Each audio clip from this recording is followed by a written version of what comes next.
ನಗರದಲ್ಲಿ ಶ್ರೀ ವರಸಿದ್ಧಿ ವಿನಾಯಕ ದೇವಸ್ಥಾನದ 5ನೇ ವರ್ಷದ ವಾರ್ಷಿಕೋತ್ಸವವನ್ನು ಇವತ್ತು ನಮ್ಮ ಬಡಾವಣೆಯ ಎಲ್ಲ ಬಂಧುಗಳು ಸೇರಿ ಇವತ್ತು ನಾವು ವಾರ್ಷಿಕೋತ್ಸವವನ್ನು ಮಾಡ್ತಾಯಿದ್ದೀವಿ. ಪ್ರತಿ ವರ್ಷಂತೆ ಈ ವರ್ಷವೂ ಸಹ ಹೆಚ್ಚಿನ ರೀತಿಯಲ್ಲಿ ಜನ ಬಂದು ಭಾಗವಹಿಸಿ ಭಗವಂತನ ಕೃಪೆಗೆ ಪಾತ್ರರಾಗ್ತಾರೆ.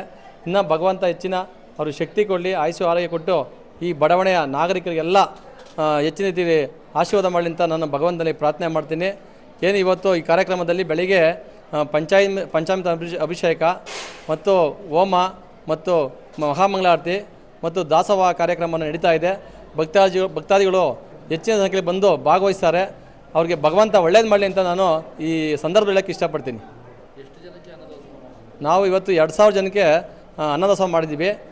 ಜಾಸ್ತಿ ಬಂದರೂ ಸಹ ಮಾಡೋಷ್ಟು ನಮಗೆ ದೇವರು ಶಕ್ತಿ ಕೊಟ್ಟರೆ. ಇನ್ನು ನಾವು ಮಾಡೋಕ್ಕೆ ನಮ್ಮ ಭಟ್ರುಗಳವರೇ ಮಾಡಿ ಆಗ್ತಾರೆ, ಅದಕ್ಕೇನು ನಮಗೆ ತೊಂದರೆ ಇಲ್ಲ. ತಮಗೆ ನೋಡ್ತಾ ಇದ್ದೀರಾ ಎಷ್ಟು ಜನ ಬರ್ತಾರೆ, ಎಷ್ಟು ಜನ ಹೋಗ್ತಾರೆ ಅಂತ ನೋಡ್ತಾ ಇದ್ದೀರಾ. ಜನ ಈಗ ಮನೆ ಹೆಚ್ಚಿಗೆ ಆಗ್ತಾ ಇದ್ದಂಗೆ ಜನನೂ ಜಾಸ್ತಿ ಆಗ್ತಾವ್ರೆ. ಈಗ ಬಡಾವಣೆ ಬೆಳೀತಾ ಇದೆ. ಇವತ್ತು ನಮ್ಮ ಮಾರುತಿ ನಗರ ಆಗಿರ್ಬೋದು, ಸವೇರ ನಗರ ಆಗಿರ್ಬೋದು, ಕಾವೇರಿ ನಗರ ಆಗಿರ್ಬೋದು, ಸಗೃಹ ಬಡಾವಣೆ ಆಗಿರ್ಬೋದು, ಮತ್ತು ವಾಜೇಳಿ ಆಗಿರ್ಬೋದು, ಮತ್ತು ಜ್ಯೋತಿ ನಗರ, ಭಕ್ತಿನಪಾಳ್ಯ ಸುತ್ತಮುತ್ತ ನಮ್ಮ ನೆಲಮಂಗಲದಲ್ಲಿ ನಮಗೆ ಒಂದು ದೇವಮೂಲೆ ಇದ್ದಂಗೆ ಇದು. ಈ ದೇವಮೂಲೆ ಈಗಾಗಲೇ ಬೆಳೆದೋಗಿದೆ.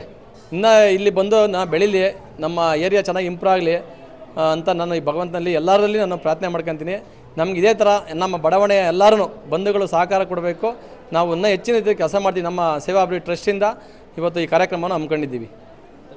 ನನ್ನ ಹೆಸರು ಕೆಂಪರಾಜು ಅಂತ, ಮಾಜಿ ಉಪಾಧ್ಯಕ್ಷರು, ವಾಜೇಳಿ.